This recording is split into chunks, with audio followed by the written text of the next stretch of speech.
Hello, my name is Bob. I'd like to share with you a story about my life. My life is no different than yours, probably. We all have our trials and tribulations and things that give us troubles and woes. My life took a very unique turn when I was 9 years old.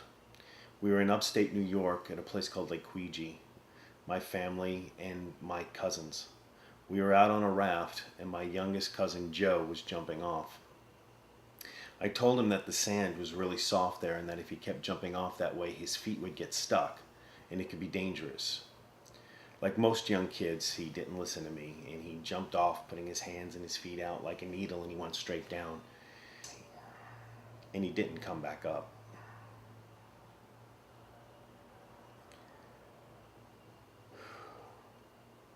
My sister started to cry.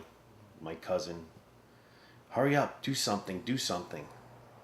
I was the biggest and the oldest, so I swam down and I put my feet in the sand to pull him up, but my foot sunk in. I realized that I couldn't push and pull him without sticking myself into the sand. So I swam up a little bit to where his wrists were and I tried to pull him out of the sand. I couldn't get him out of the water. At that point, he looked back over his shoulder at me and his eyes were so wide. I knew he was filled with fear, and I knew he didn't have much longer.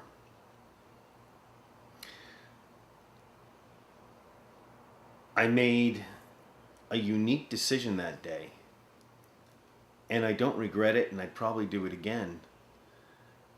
I made a decision of self-sacrifice.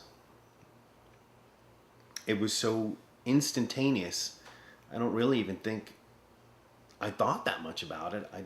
It was just done out of compassion. I put my feet in the sand and I grabbed him by his little tan waist and I pushed with my legs and I pulled with my arms and I lifted him out of the water. Or I should say, I lifted him out of the sand. In doing so, I switched places with him. I sunk, only I wasn't up to my ankles.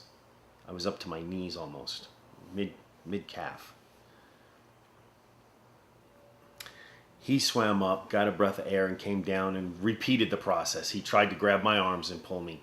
And then he tried to put his feet and push me up, and I stopped him. I knew that we'd probably both end up stuck. He couldn't hold his breath any longer, and he went back up towards the surface. I was still down there. I knew it was almost over. I remember in my head, having gone to Catholic school all my life, hearing the phrase, "There's no greater love than he who lays down his life for his brother." And I knew that, doing that, it was something from the Bible, and I was going to go to heaven because I was doing what we were supposed to do. I remember thinking, I'm going home today. At that point, I noticed the light reflecting off of these weeds growing up in the sand a little bit in front of me. There's this beautiful light reflecting off this one particular leaf. And I remember thinking that I want to stop just for a second and remember just how beautiful this place is. And I focused on that light with the green glow around it. And I was almost drawn into this beautiful light. The light began to grow larger and larger and larger. And it became almost like a circle of light. And this light came towards me and wrapped around me. And literally enveloped me in this light. If I could try and describe this light to you, it would be as if your mom took your favorite squishy comforter out of the dryer when you were a little kid and wrapped you up in this warm comforter and held you on a rocking chair.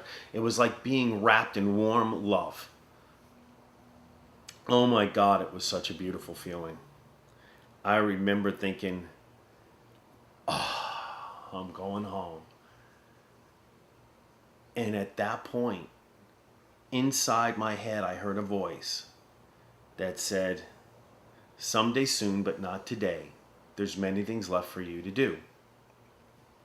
And I went, no, I want to go home. I love this. I miss this. I need this.